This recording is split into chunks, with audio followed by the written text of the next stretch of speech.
I'm going to make it clear once and for all how to use the Elementor version 4 global classes and the variable system, because there's a particular way I think you should build it in a particular order. Because if you're not very methodical about it, you're actually going to create problems for yourself later on, and you're going to be going back upon yourself. So let's keep it really simple.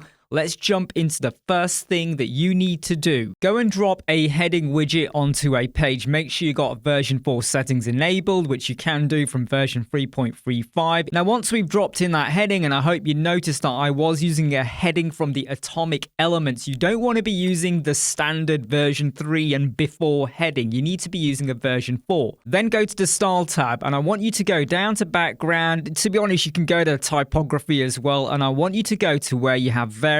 I want you to click that, and then I want you to click the cog or the settings icon that is for the variables manager. Now, I'm not asking you to click create a variable, because if you did that, you'd be creating it individually here. And this is kind of okay to do, but I want you to get into the habit of doing what you would normally do whenever you build out a brand new website. You'd probably go to site settings, set your global colors up, go and do your global fonts, obviously after you've custom loaded your font. What we're going to be doing is setting all of that up as if you were using site settings, but we're not using site settings before we jump into the class. So like I said, go and click the cog to go to the variables manager. And here is where you're now going to add in your global colors, your global font, and your global sizes. I'm going to click create a variable, or you could hit the plus sign, and I'm now going to go for font. You got color, font, and size. I've called it Merriweather.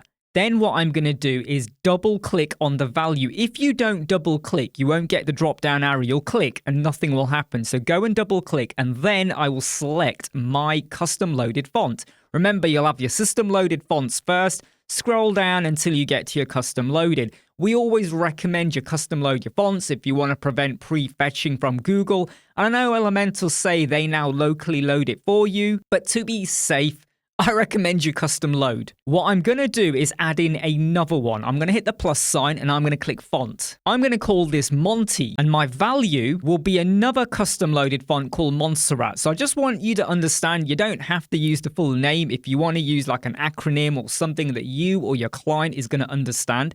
By the way, you could also just call it heading font, because all of your headings are Merriweather. And then you could have body font, because all of them are Montserrat. So make it work for you, but I'm just going with Merriweather and Monty. So there's my first two custom loaded fonts added in as a variable. Then I'm going to hit the plus sign, and I'm going to go for color. And this is where you would do your primary, secondary accent colors. You could have button color.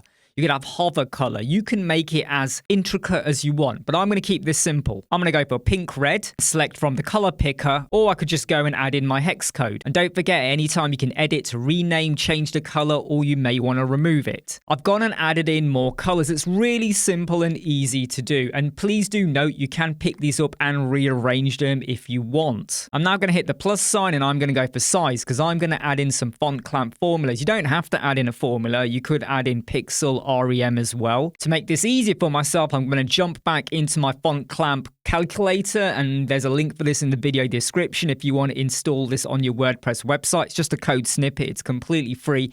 And I've gone and decided what my sizes are. I'm going to grab the formula over here. So this is for my XXX large. So from the clamp all the way up until the closing bracket. You don't need the semicolon, just up until the closing bracket. Go and copy that. And then where it says 0 pixel, I will double click that. And rather than using a pixel, I will then pick the formula unit. And then over here, just get rid of the 0 and click paste. I do want to point out though, if you don't want to use like XXX large, maybe you want to have a H1, H2. So you know that all your H1 headings are always going to have this particular size. I like to be a bit more dynamic, because you could have a very big H1 or a very small H1. And I think just having class names like this works better. I'll then hit the plus sign, go for size, and I'll add in the next one. And I've got quite a few to go through, and I'm just going to quickly run through and add in all of the classes.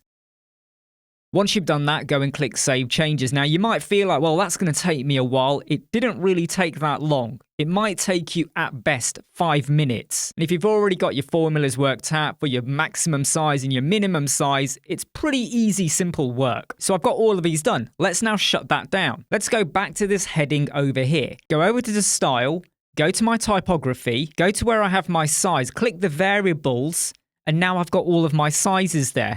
And it automatically filters down just to the text. And I might go for XXX large. And if I go down to mobile, that has now shrunk down because it's using type fluid responsive typography. If I go to the font family, I can click the variable and I can select from Merriweather or Monty. And when it comes for the text color, again, I can click the variable and I could pick any of my colors here. However, this is not how I want you to do it. I want you to think much more clinical. You need to make sure you've done the variables like I did with the font family, the colors, and the sizes. What you want to do is this. I'm going to drop in a heading again. Imagine that heading is always there on the page.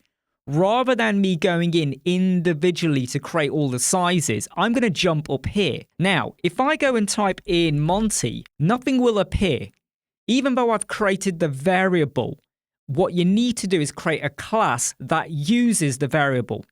So I'm going to go and call this Monty, and I'm going to click Create Class. Now I will go down to where I have the typography, and in the font family, I will now select Monty. I will now remove it.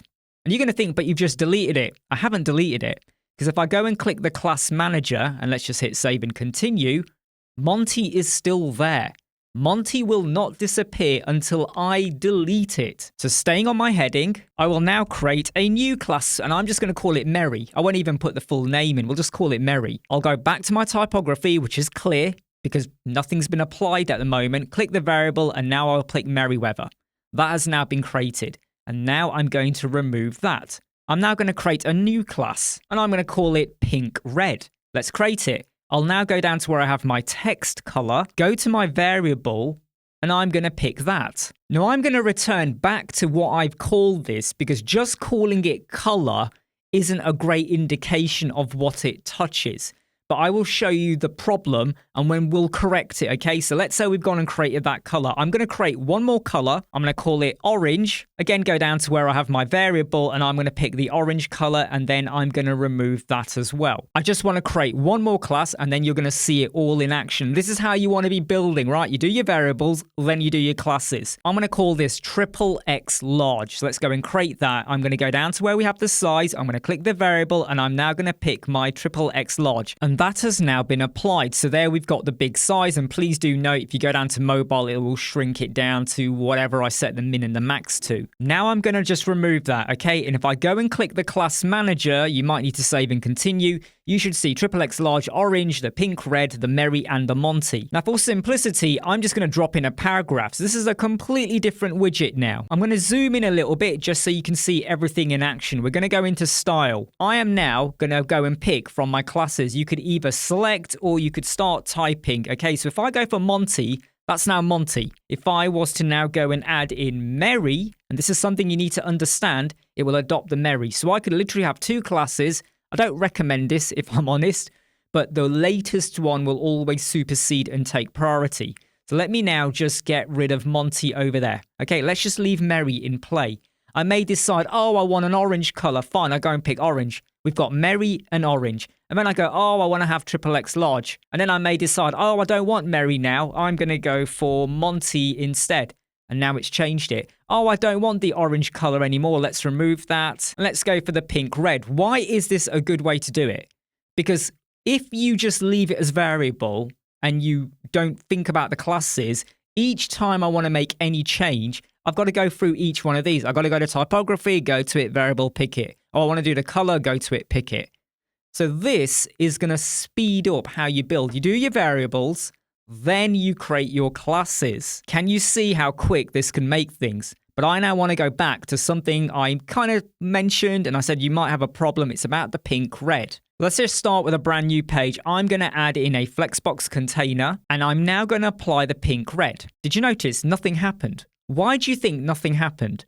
Because when the pink red class was created, and in fact, if you have got it set as green, you'll see it applies to typography, not to background.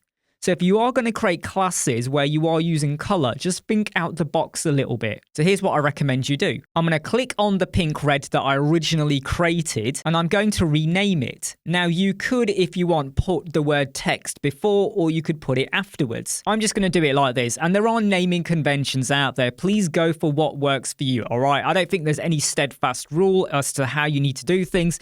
but you will find the best way that complements how you like to work. So pink text red, we know that is on the typography. Great. Let's now just remove this for a moment and create a brand new one. Pink red BG for background. I will now go to my background, and where we have the color, this time I will now pick pink red. Okay, can you see what's happening? Now I'm just going to get rid of everything, and we're going to add in a brand new flex box. And inside of here, I'm going to drop in a brand new heading. I'm going to go to my heading. I'm going to go to style, and I'm going to select orange. I'll now go to my container, and please remember I only did this for the pink red. I haven't set orange text or orange BG, but I just want you to understand how this works. If I now click on my container and I type pink, I can see I've got two options. I'll go for background. Can you see how it's working?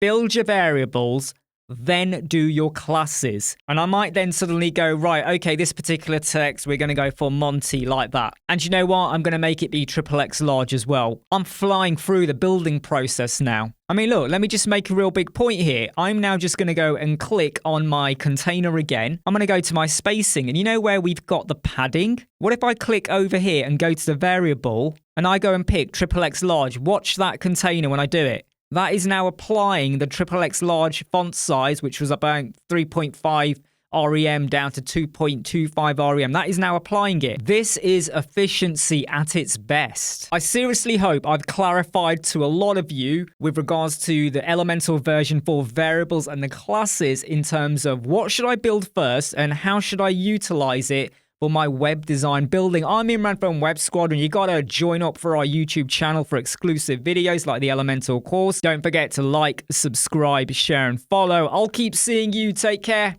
Bye.